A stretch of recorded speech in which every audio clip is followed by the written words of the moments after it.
Hey there, I'm Stacy Johnson, and this is Money, the podcast where we talk about all things money, how to get it, how to keep it, how to grow it, and what it all means to you. Today, we're going to talk about college, specifically how you can get the cost lower and keep borrowing to a minimum. Are costs starting to put college out of reach for Americans? Is there anything we can do about it? To find out, I talked to the financial aid director of a major South Florida university. Check this out and see if this college topic is worthy of some study. I am here with Tracy Boulukos. She is the financial aid director for Florida Atlantic University and a former Miss America. She hates it when I do that. What we're going to talk about today is college, specifically the cost of college, and even more specifically, how we can graduate from college without borrowing a ton of money. Good question. Do you see this? Obviously you do. I do. Students are borrowing money. Students are borrowing money. There are strategies that students can use to avoid borrowing money or at least borrow very little. One is start in high school. Take dual enrolled classes. Start building your credit so by the time you transition into college, you already could be potentially a sophomore and save yourself a year's worth of tuition. There's a whole bunch of stuff that you can do, and we're going to cover this stuff. Before we do, a little bit of background. Okay. I just read before I came here, about 30 grand is average student debt. That's a ton. That's true. You and I were just talking, we didn't have any. That's true. Or it wasn't as common when we were in college, and you're obviously younger than me, but it just seems like it used to be college was about learning stuff and preparing for a profession. Yes. Now it used to be what kept you out of college was grades. Now, money. Money. That's not right. It's not fair. It creates a barrier. Whose fault? College costs have gone up, no doubt about that. We can read the news and see that that's a problem. But also, preparing. I think families need to prepare very early when they have a child and that plan is for that child to go to college. Start thinking about that when they're a baby. There's prepaid plans in certain states, 529 plans where they can save and just have a solid plan and then money management. But Tracy, I have to say this too. My parents started saving when I was born. Did yours? Yes. Okay. Is it true though that now, certainly when we look at the price of college, at least the quoted numbers, I don't think my parents could have saved that much. Well, that's where you got to think about scholarships. And we're also talking about, there are people, and there are lots of them, who have no extra money at all. They can't save for their own retirement, much less put aside enough money to they have multiple kids, 20 grand a year. Maybe it seems so impossible that they don't even try. Well, they should try because there's grants and scholarships and student loans aren't necessarily the evil of all evils, but it needs to be kept under control.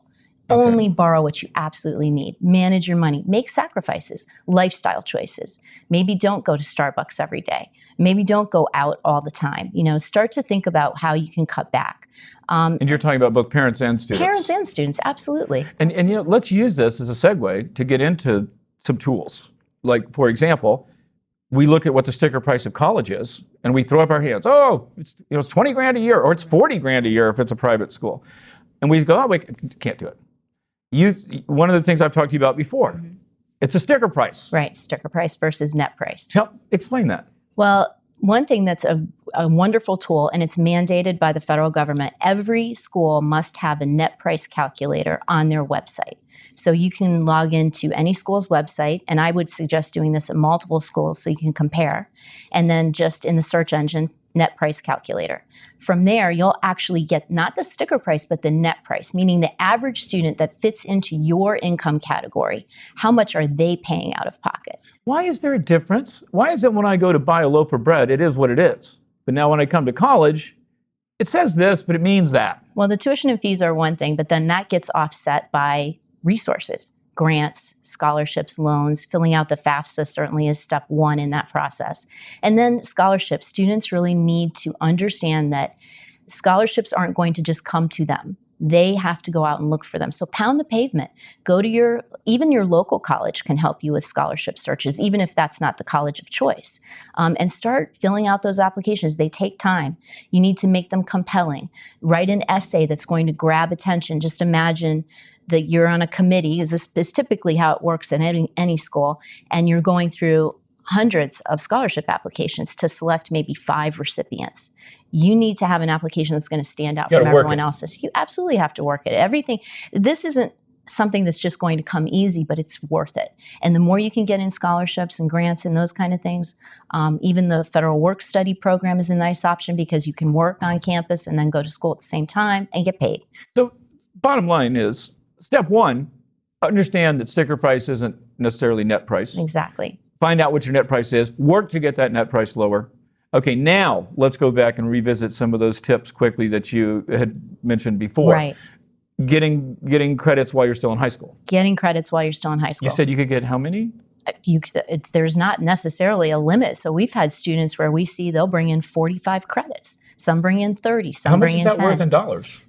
It depends on how much. Think of the cost per credit for tuition wherever you're going to school. If it's a couple $100, then multiply it out. So that could be like if it's $200, which isn't uncommon, I guess. You get 30 credits. That's $6,000. Mm-hmm. So that's meaningful. Yeah. And you're still living at home. Yeah. You're not incurring any other costs. just books and things like that. Okay. So thinking in high school, trying to get credits as much as you can. What else? Community college, 2+2 programs where you go 2 years to community college. And then you transition into whatever university you want with 60 credits. So you'd be a junior and get your degree from there. The degree is still the same. The degree is still from that university. Yeah, obviously. Right. And also there's accelerator programs. Accelerated programs. There's programs called 3-2 programs where it's actually where you graduate with a bachelor's and a master's degree simultaneously. Obviously giving you a leg up in the workforce. Now, how about just saying you have a master's degree? Does that work? I use it a lot. It's the imaginary master's. And if it's an imaginary one, it might as well be from Wharton. You'll get found out on that. Okay, fine. Yeah, that's a bad thing. But now what I was talking about was going to summer school, right? Summer school definitely helps. Knock out credits while you can. And I know students who maybe go away to college. When they come home in the summer, they might pick up some summer credits at their local university, your local community college, and that counts. That counts towards your degree. You should always make sure that they transfer, right? Absolutely. Because it can be that they won't. Yep. You do all that ahead of time. Okay, so we've got high school, we've got going in the summer, we've got master's and bachelor's combined, I guess. Right. What else can we do? Well, I think also, too, you need to have a plan. So start researching majors, careers associated with those majors, starting salaries in those majors, and make sure that you're actually working towards that plan. So if you do incur debt, will you be able to pay it off? Is it manageable? Can you do it? And so, just really plan ahead. And the sooner you start planning, the better. And, we were talking before the camera went on, too, about I've said to you, and you said it's not that common, but I see it, and we certainly see it in headlines. And I have people email me, I've got $100,000 of college debt. I interviewed someone 8 years ago at the University of Miami with $100,000 with a psychology degree. Mm-hmm. And my first thought is, what the hell were you thinking? Why, right? It's almost like they wouldn't borrow $100,000 to go to Vegas or buy a Mercedes, but they're borrowing $100,000 here, and then they can't pay it back.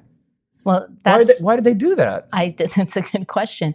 We try to offer them, financial 101 training, how to budget, how to stay out of debt, how to manage it, those kind of things. So that's happening all along in the process, and they're getting fed that information. Even we talked about sample repayment schedules. So when students go to borrow, before they actually accept, they look at, okay, if I borrow this much and the interest rate is X, how long will it take me and what will my payments be?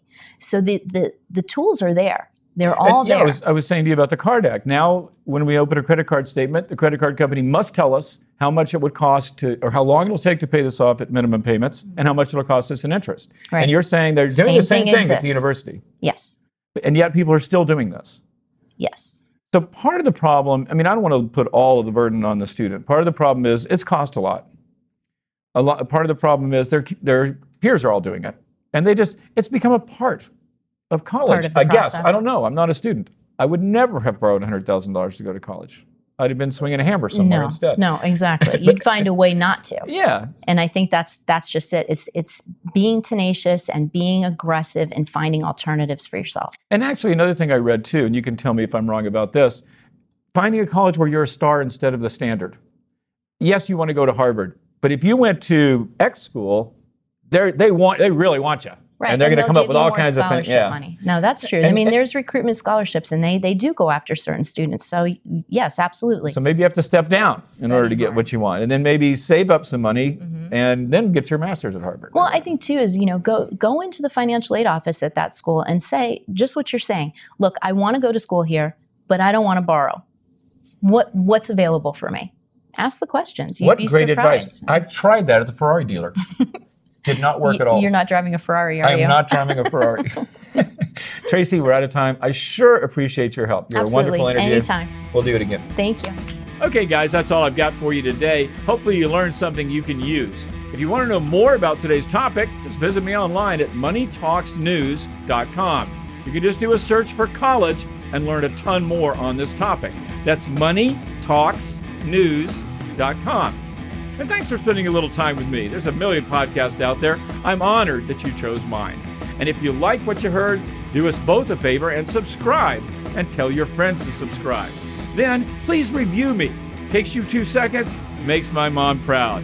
Thanks again, folks. I'm Stacy Johnson. I'm going to see you right here next time.